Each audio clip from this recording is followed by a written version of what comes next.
Что с моим сыном что-то не так, я поняла, когда ему было 1,5 года.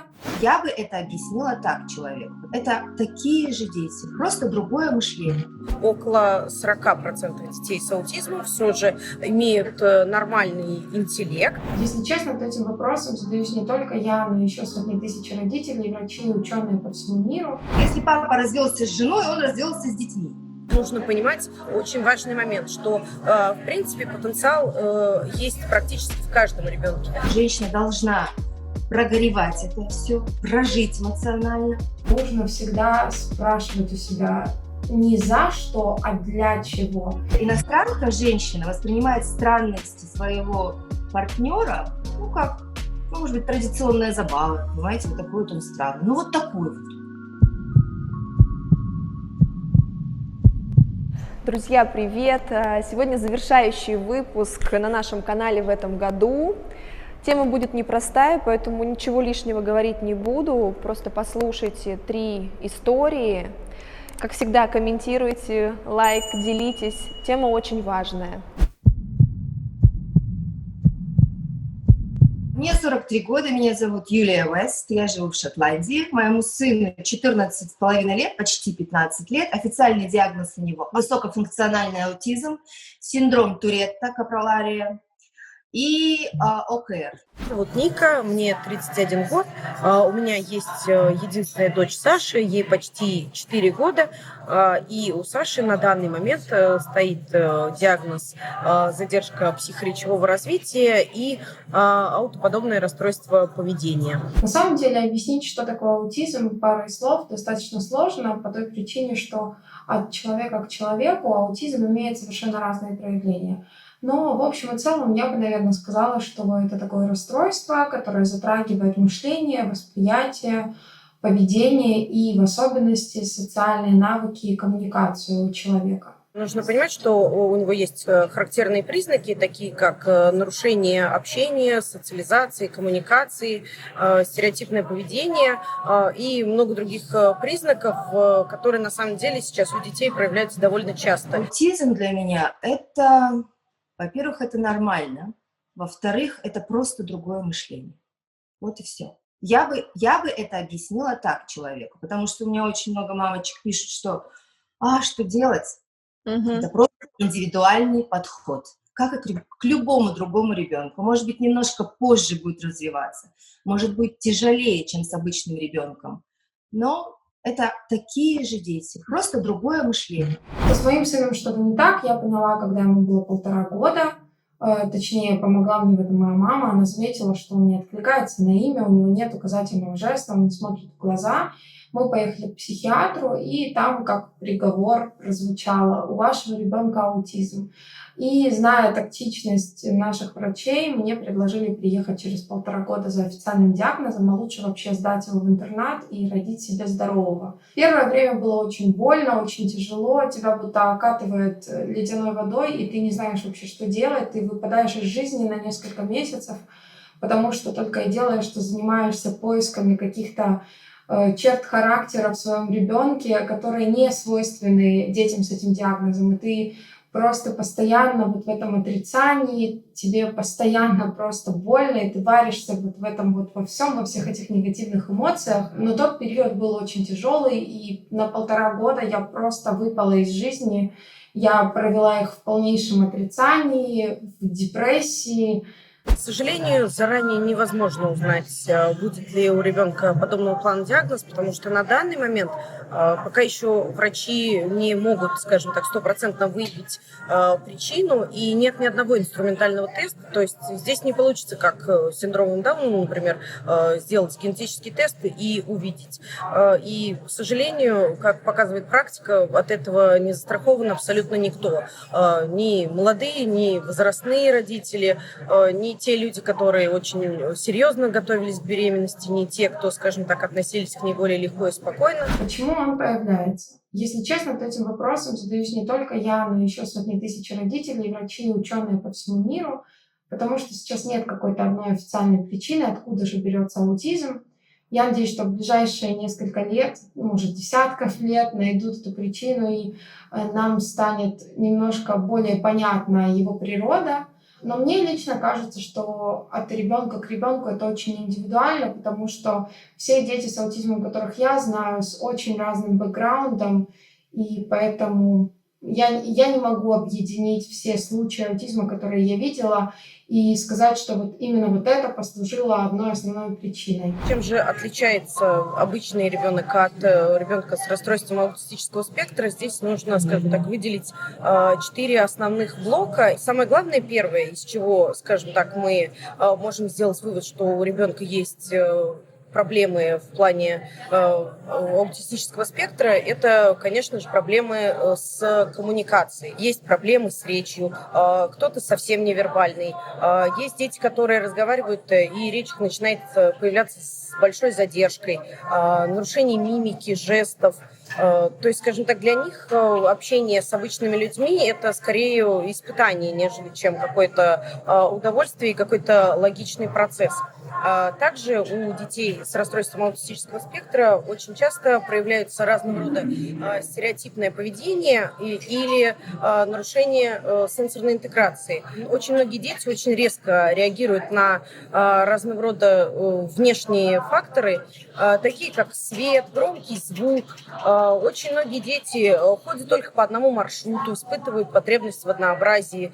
То есть, на самом деле, разного рода проявлений может быть очень много. Также у детей с аутизмом есть одна тоже большая проблема.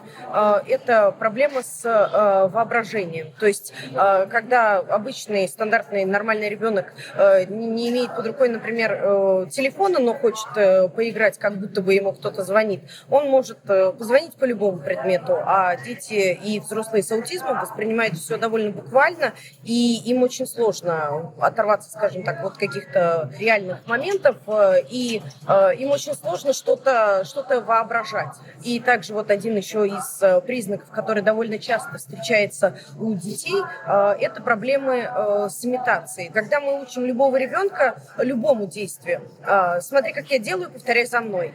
И для обычного ребенка это не составляет никакого труда, и он имеет к этому мотивацию. А у детей с аутизмом очень часто есть с этим проблемы, и они где-то не могут, где-то не хотят взаимодействовать и повторять многое, чего они не понимают. То есть, опять же, есть проблемы с пониманием речи. Вот эта вот совокупность всех этих признаков как раз и дает нам вот эти вот красные флажки, на которые стоит обратить внимание и заняться обследованием ребенка у специалистов. А кто обычно определяет? Невролог? Вот в Шотландии, по крайней мере, кто этим занимается?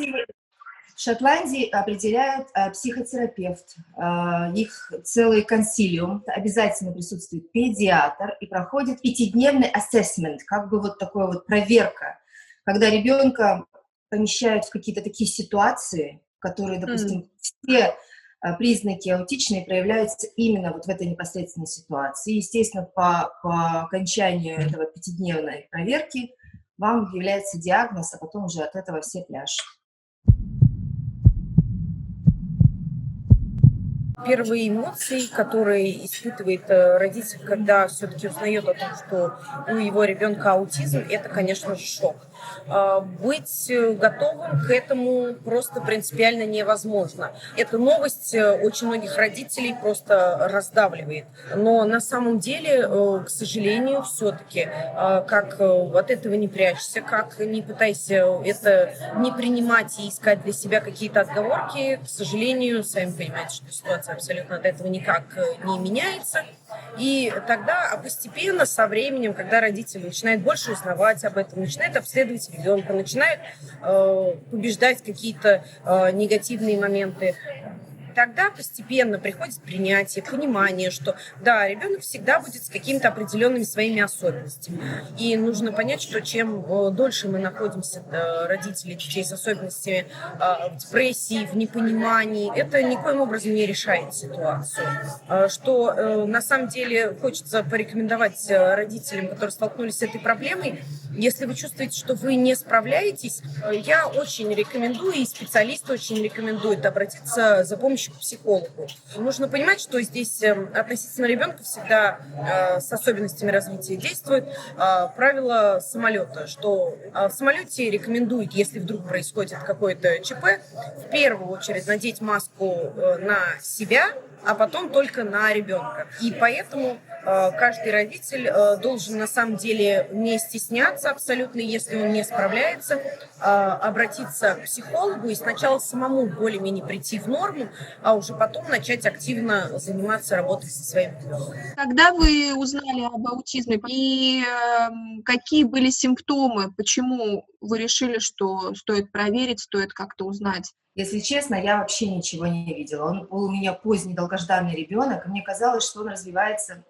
абсолютно нормально, потому что у меня не было никакого опыта материнства. Это заметил врач, видя какие-то симптомы в поведении Джонатана именно на этих приемах. Он мне сказал: вы знаете, мне кажется, вам надо показать мальчика, у него явный выраженный классический аутизм. Я просто удивилась. А потом, когда, естественно, нас диагностировали с аутизмом, все признаки были налицо у Джонатана. Ему было 2,5 года. Отношения супругов. Когда появляется вот такой непростой ребенок, довольно частая ситуация, к сожалению, что там папа уходит, или папе это неинтересно, папе это сложно и так далее. Как-то можете это прокомментировать? Знаете, это такой глубокий вопрос. На него нельзя ответить однозначно. Во-первых, я скажу так. Все зависит от воспитания. Здесь не бывает такого, что это вот папа, и если трудно, он ушел. Если папа развелся с женой, он развелся с детьми. Здесь это вот, это очень редко. Разводятся с женой, но занимаются детьми. Во-вторых, очень часто наши женщины, когда вот женщина сталкивается вот с этой проблемой, как говорится, не проблемой, жизненной ситуации, она бросается полностью спасать своего ребенка.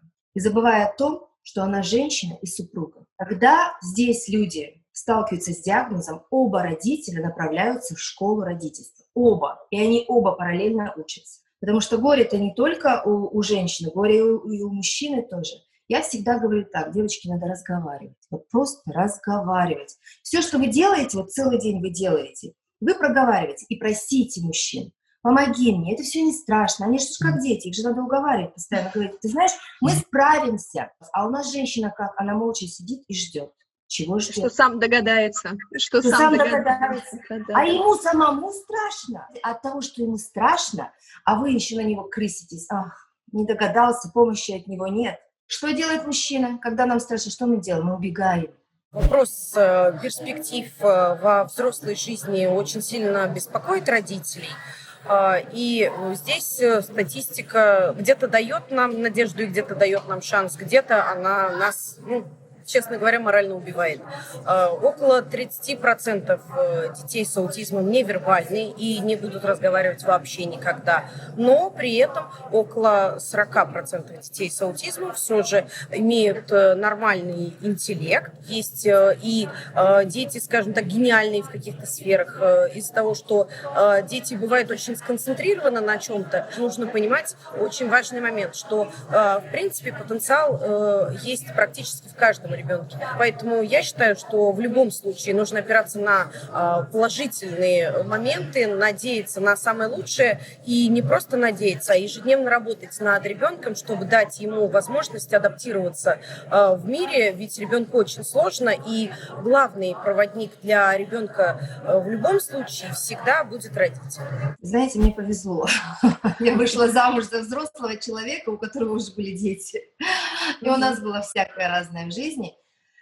Но я просто замкнулась. Вот так случилось. Это нормально, как говорят психологи, это нормально. Женщина должна прогоревать это все, прожить эмоционально. А мой муж испугался, что я вот отдаляюсь.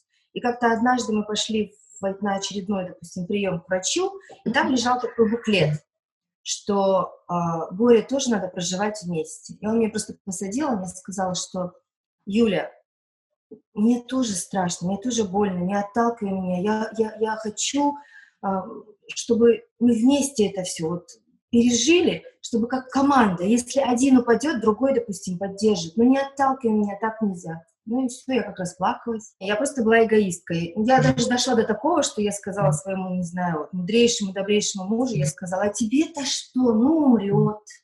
У тебя еще 4. А он такой сидит мне говорит, мужчина такой взрослый, да, он сидит в гараже и плачет, или возле кроватки сидит, ночами плачет. Мне же не жалко, у меня же горе. И у него хватило ума проговорить это все со мной, вернуть меня. И мне еще повезло очень сильно, у меня очень доверительные, близкие отношения со своими пасынками. Вся семья просто объединилась вот так. Что касается поддержки детей с аутизмом, да, нужно понимать, что в теории, да, существует поддержка государства. То есть дети, у которых аутизм, в итоге могут пройти все комиссии, всех врачей, получить инвалидность, соответствующие льготы. Но, к сожалению, по факту, в большинстве регионов, я думаю, что, в Москве, скорее всего, с этим немного получше, но в регионах с этим дело обстоит гораздо хуже. Да, конечно же, есть логопедические сады, куда можно отдать ребенка, где есть малочисленные группы, гораздо более маленькие, чем в обычных садах, что, в принципе, в теории в нашем государстве обозначен вопрос инклюзии, что у нас, скажем так, по закону у нас нет необучаемых детей, мы не должны никого изолировать, мы не должны никого разделять, но по факту, на самом деле, конечно, с ними дело на самом деле обстоит не так гладко, как это описывается в теории и в законах. Это такая проблема, где всегда очень многое зависит именно от самих родителей. Поэтому, на самом деле, действительно, самую большую поддержку родители в итоге все-таки получают в специфических сообществах родителей. Очень часто родители объединяются в свои благотворительные фонды, стараются организовывать какие-то встречи, приглашают специалистов, учатся, стараются добиваться каких-то президентских грантов. У нас существует в России огромное количество благотворительных фондов, которые собирают детям на лечение от разных заболеваний, но детям очень много лет нужно принимать какие-то препараты, и это все стоит очень недешево, что даже благотворительные фонды очень часто не берут таких детей и отказываются, и говорят, что детей с аутизмом мы не сопровождаем, мы не проводим для них сборы. И на самом деле все-таки по факту получается, что основная движущая сила, как всегда, это родители. И лично я сама особой такой поддержки никакой не нашла, и в итоге лично мне пришлось самой много читать книг, много интересоваться, много общаться со специалистами, причем со специалистами даже из разных городов и из разных стран. И в итоге я организовала свой личный блог, где я пишу много об аутизме и стараюсь помочь родителям. А, к сожалению, поддержка от государства и от каких-то благотворительных фондов и от каких-то организаций на самом деле весьма эпизодическая и нестабильная. Друзья, 2020 год был непростой, я думаю, для большинства из нас, и все об этом знают. И мне под конец года очень хочется сделать что-нибудь приятное, порадовать вас чем-то. Я придумала такой конкурс, не конкурс, давайте поделимся, у кого что произошло самое классное, самое радостное в этом году в комментариях. Например, начну с себя, у меня родился сын, о чем, наверное, многие знают. Комментируйте, я выберу самые классные события и подарю 2, давайте 3 платья от своего бренда. Бренд останется под видео в описании. Что именно буду дарить, решим уже с победителями. 3 платья 3 людям за ваши самые классные, яркие, позитивные события в этом году. Парням тоже. Пишите, не стесняйтесь, порадуемся вместе, хотя бы под конец года. Когда у ребенка какие-то ментальные проблемы, ты априори тратишь довольно много денег на нейропсихолога, на логопеда в нашем случае, да, если есть какие-то такие нюансы. И знаю не одну семью, когда чуть ли, не весь заработанный бюджет вообще уходит на ребенка. Вот у вас как обстоят с этим дела? Знаете, политика страны выстроена так, что им дешевле обучить родителей. Создать родителю такие условия, материально его поддержать. К примеру, возьмем нашу семью. Я сделала выбор однажды, что я буду сидеть дома и заниматься Джонатаном. Джонатан пошел в бесплатный государственный коррекционный сад, где с ним занимались все специалисты возможные. Меня, маму, бесплатно направляли на какие-то курсы. Школа особого родительства, школа занятия логопедические, какие-то терапевты такие. Дело твое. Как говорится, тебе дали лопатку и инструмент, иди копай. Можешь копать, можешь не копать, твое дело. Значит, когда ты садишься дома, твой ребенок, естественно, ему сразу присваивается инвалидность. Потому что я сижу дома, мне идет зарплата, мне идет стаж. И если семья, скажем, ниже среднего достатка, то там уже могут выделяться, допустим, какие-то транспортные вспомогательные средства, допустим, что может автобус забирать ребенка, отвозить куда-то. Все зависит от достатка семьи. У нас достаток семьи выше среднего, поэтому, естественно, зарплату государство мне не платит как зарплату, как, допустим, получает моя подруга, у которой очень маленький доход в семье. Которая действительно живет на это, помогает ей эта сумма. Да. Ее, естественно, государство будет поддерживать. Ей дали дом, ей дали, допустим, там, поставили бесплатный забор, ей дали кровать специально оборудованную для ребенка. Ну, в общем, государство о тебе заботится. Другое дело, что надо постоянно стучать и напоминать о себе. Мы живем в Германии не так долго, но то, что я уже здесь подметила, это то, что здесь, к сожалению, нет раннего вмешательства в той степени, в которой оно нужно таким детям. И, к сожалению, здесь диагнозы ставятся поздно, дети получают недостаточное количество реабилитационных каких-то мероприятий в раннем возрасте, и поэтому по итогу мы имеем меньше скомпенсированных детей. Но огромным плюсом для меня служит то, что общество здесь все-таки гораздо более толерантно к каким-то ненормотипичным, да, детям и людям. Я общалась не так давно с мамой с одной, у которой младший ребенок тоже аутист, они живут в одной из стран Скандинавии, и она говорит, я просто счастлива, что мы сейчас здесь, потому что я думаю, что в России было бы гораздо сложнее этому ребенку. Вы из Казахстана, но я думаю, плюс-минус ментальность Россия, Казахстан. Как вы думаете, действительно ли легче таким детям в Европе, в частности в Шотландии? Во-первых, диагностировать аутизм в Европе начали намного раньше, чем его начали диагностировать в странах постсоветского пространства. У нас не было такого диагноза, у нас не было таких людей. Я никогда не слышала о аутизме, пока у меня не родился мой собственный ребенок. И общество, почему здесь лучше, почему социум больше эмпатичен к таким детям? Потому что они раньше начали, они приучены к таким детям. У них не было такого, что этих детей надо прятать. Я думаю, что моему Джонатану очень повезло, что он родился в Шотландии. Очень повезло. В Казахстане, в России, в других странах постсоветского пространства ему было бы намного хуже. А он сейчас учится в каком формате? Дома? Домашний или где он учится? Расскажите. В Великобритании есть такой закон, что все обучаемые дети, вне зависимости от ментального, физического отклонения или расстройства, обязаны ходить в общеобразовательную школу. Это закон. Но, естественно, в каждой школе есть вспомогательное крыло, где государство предоставляет какую-то вспомогательную систему тьюторов практически каждому ребенку. Джонатан учился всегда в общеобразовательной школе. Сейчас он на домашнем обучении. Есть ли в школе буллинг на эту тему? Его как-то оскорбляют, притесняют? Бывали ли такие случаи какие-то? Знаете, как показала практика, это всегда и везде есть, но вот в нашей стране с этим очень сильно борются. Но он есть всегда. Вот последнее дети, время... потому что, да. Да, они жестоки. Хотя вот Джонатан в начальную школу ходил, школа была очень такая маленькая, такая камерная школа была. Все были очень такие сплоченные. Просто в каждом годе был единый класс, один единственный класс, поэтому сильно буллинг там не процветал. А вот уже в академии, это старшая школа, там есть, но это все пресекается. Мне кажется, что это то, чего каждый родитель боится и, в принципе, не желает своему ребенку, вне зависимости от того, особенный это ребенок или ребенок нормотипичный, просто по той причине, что это всегда больно, это всегда сложно. Я сама проходила через небольшой эпизод буллинга в школе, и это было не самое приятное время в моей жизни.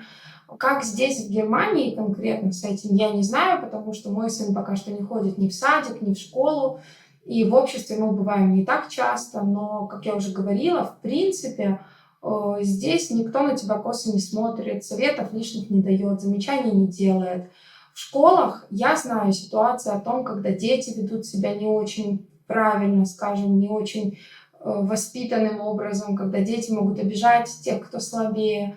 Но мне кажется, что это все-таки очень индивидуально, зависит от семьи, потому что если в семье есть правильная культура, то если ребенок столкнется с какой-то такой ситуацией в школе, он всегда придет к родителю, расскажет ему, а родитель уже может как-то на это повлиять. У родителей детей с разного рода отклонениями в развитии, с аутизмом в частности, есть довольно много проблем. Большинство людей в первую очередь не знает, что такое аутизм, как выглядит его проявление, не могут просто вовремя поставить диагноз.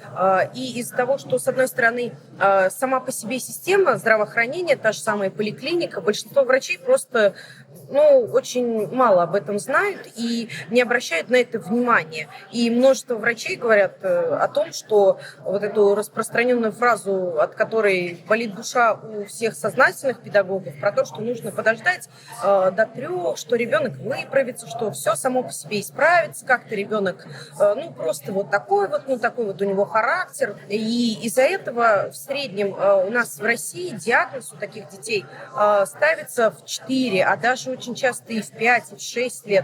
И слушая незнающего педиатра или невролога, который пытается успокоить родителей, получается так, что родитель тоже отмахивается и пытается, скажем так, всеми силами от себя отогнать эти негативные мысли, что, возможно, с ребенком что-то не так. Также, конечно, еще есть огромная проблема со стороны общества. И, скажем так, у нас не люди, и среда у нас абсолютно не адаптирована к детям с особенностями, и люди не готовы понять очень часто, что ребенок может визуально выглядеть абсолютно нормальным и быть визуально здоровым, но на самом деле иметь огромное количество проблем. Все прекрасно, я думаю, понимают, хотя, к сожалению, нет, наверное, не все, что тот же самый аутизм, он абсолютно не заразен, это заболевание неврологического характера. Но очень многие родители, видя своеобразного ребенка, просто забирают своих детей из детской площадки и не желают играть, говорят своим детям: не пытайся играть с этим ребенком, уберите его. И это на самом деле вот этот вот общественный пресс, это еще одна огромная проблема, которая есть у родителей детей с аутизмом и с разного рода отклонениями. Но, конечно же, в любом случае всегда нужно понимать, что в любом моменте есть как негативные стороны, так и, скажем так, позитивные. Поэтому на данный момент из-за того, что таких детей становится все больше и больше, поэтому очень часто родители объединяются в группы, скажем так, единомышленников и стараются помогать друг другу. Аутизм СОС мы создали, на самом деле, как-то случайно.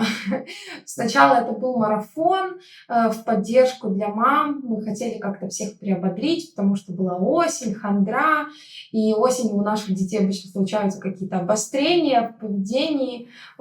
И мы просто провели марафон, мы увидели отклик, мы увидели, как это было полезно, как мамам это понравилось. И мы решили, а почему бы нам не организовать какой-то паблик, какое-то сообщество, в котором будет много полезной информации, в котором мы сможем проводить эфиры со специалистами и нести какую-то пользу и доброту в этот мир. В принципе, это был такой пилотный проект.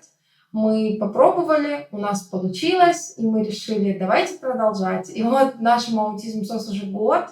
Мы постоянно проводим там прямые эфиры со специалистами. Это находит огромный отклик среди родителей особенных детей, потому что не всегда есть возможность поехать на консультацию, узнать какие-то вопросы. А мы ищем специалистов, которые готовы с нами сотрудничать на благотворительной основе, потому что мы организация некоммерческая.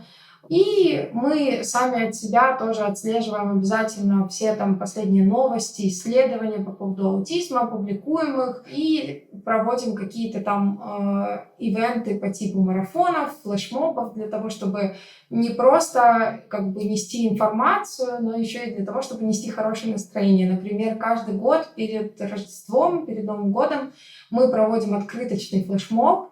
Мамы со всего мира обмениваются открытками, которые делают их особенные детки. В прошлом году в нем участвовала и Шотландия, и Китай, и Япония, и США, и Канада, Украина, Казахстан, Россия. То есть Нас много, мы все объединяемся, и, в принципе, когда мы вместе, мы сильнее. Так что так проще, так лучше и хорошо. Насколько человек с синдромом вот с этим, с диагнозом сможет жить во взрослой жизни полноценно, самостоятельно? Ну, это, во-первых, никто вам сказать не может, как будет развиваться ребенок. Вот в Европе, в Австралии, в Америке нету такого понятия, как детский аутизм, как взрослый аутизм, как аутичные черты, допустим. Есть спектр, он так и есть. Раз, да? Спектр аутизма. И, естественно, как в любом заболевании, как в любом расстройстве, тут есть состояние, да? Есть, конечно, очень плохо, когда человек никогда, возможно, не будет жить самостоятельно, полноценной жизнью. Есть, ну, может быть, на серединочке, допустим, когда... Вот я могу сейчас Джонатана характеризовать как серединочку. Самостоятельно на данный момент он жить не может. Но я очень надеюсь, что с моей помощью, с коррекцией, вмешательством, допустим, специалистов, Джонатан придет к тому состоянию, когда он будет, возможно, отличаться от других людей, но он сможет жить самостоятельной жизнью. И никто не может предсказать вам, вы знаете, вот у Джонатана великое будущее.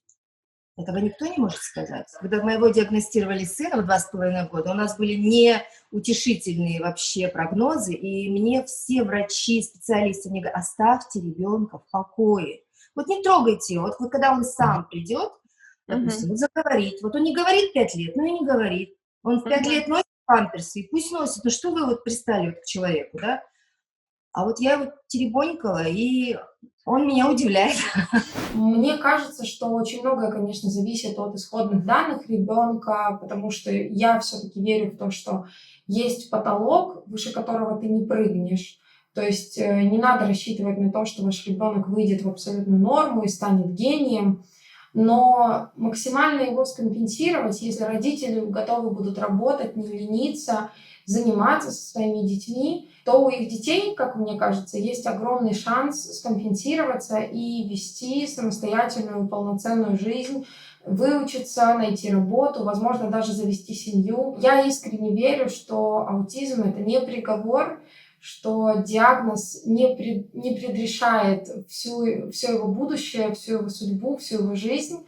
И я уверена, что если мы будем трудиться, если мы будем верить в наших детей, если мы будем принимать их такими, какие они есть, любить их и помогать им быть их проводниками в этом мире, то у них обязательно все получится.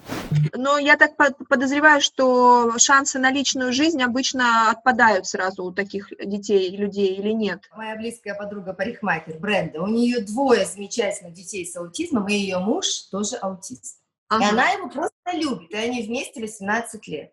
У меня есть прекрасная знакомая Олечка, она с России родом, и она замужем за молодым человеком, талантливым фотографом с аутизмом. Высокофункциональные ребята и девочки, они очень имеют большой высокий шанс найти себе партнера. Статистически, как говорят здесь психотерапевты, такие люди, как Джонатан, допустим, с аутизмом или с расстройством, они находят личную жизнь с иностранцами.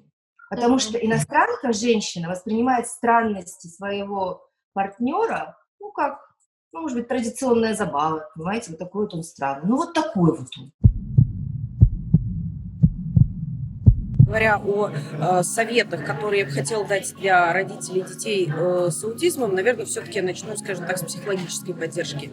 Одно из первых моментов, которое очень часто приводит к разводам, руганиям, это чувство вины.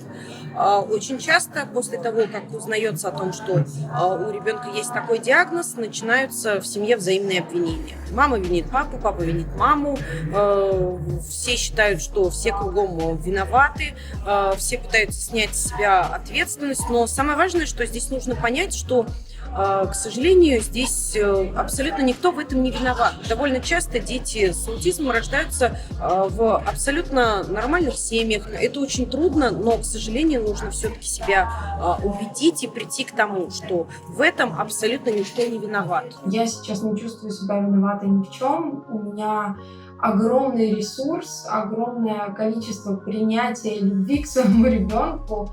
Я уже прошла вот эту стадию, когда ты чувствуешь себя виноватым, когда ты думаешь, что это все из-за тебя, это все из-за каких-то твоих неверных решений в жизни и так далее. Я всегда говорю, что нужно всегда спрашивать у себя не за что, а для чего. И как только я начала спрашивать у себя, для чего мне дали такого ребенка, мне стало жить гораздо легче. И с тех пор я не чувствую абсолютно никакой вины. Я на 100% уверена, что я для своего сына идеальная мама, и лучше просто не может быть для него, просто потому что он реально очень счастлив. Готовы к тому, что Джонатан, возможно, всю жизнь проведет с вами? У меня есть план. Мы обязательно, если так случится, вдруг, у нас будет обязательно дом, и у нас будет granny flat. Это когда есть дом основной, и есть И еще маленький. маленькая какая-то пристроечка, и это очень часто здесь практикуется. Если Джонатан захочет уйти в семейный дом, социальный семейный дом или частный семейный дом, я не знаю, какое у нас будет материальное положение, да, и будет жить с группой каких-то молодых людей, ну, это опять-таки как, это такая практика, что они там живут, но за ними присматривают социальные работники. Но это будет его выбор. Или он будет жить со мной. Меня это устраивает. Он как бы вроде и при мне, и вроде как без меня. Возвращаясь к вопросу о врачах, нужно понимать, что очень часто стандартный врач в поликлинике, не желая разбираться в каких-то моментах, не имея определенной компетенции, мы не можем стопроцентно доверять врачам. Очень часто врачи ведут себя довольно халатно по отношению к детям. Очень частая проблема для родителей детей с аутизмом. Они настолько утопают в своем горе, в своей депрессии, в том, чтобы маниакальном просто желании помочь своему ребенку, что они забывают совсем о себе.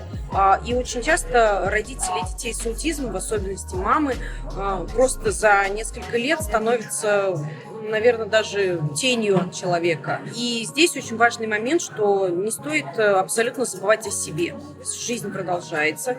Нужно иногда стараться находить время для отдыха, находить время для себя. И нельзя ставить на себе крест, и все-таки надо. Как бы это ни было тяжело, но нужно продолжать жить и понимать, что на самом деле все впереди, и аутизм – это всего лишь небольшая часть нашей жизни, и жизнь идет дальше, и надо продолжать двигаться и продолжать понимать, что у родителя даже при наличии ребенка с аутизмом могут быть свои цели, свои интересы. Если у родителя есть знания и понимание, что с этим делать и как себя правильно вести с ребенком каждый день, как его правильно учить, как правильно лечить, то тогда все пойдет гораздо лучше.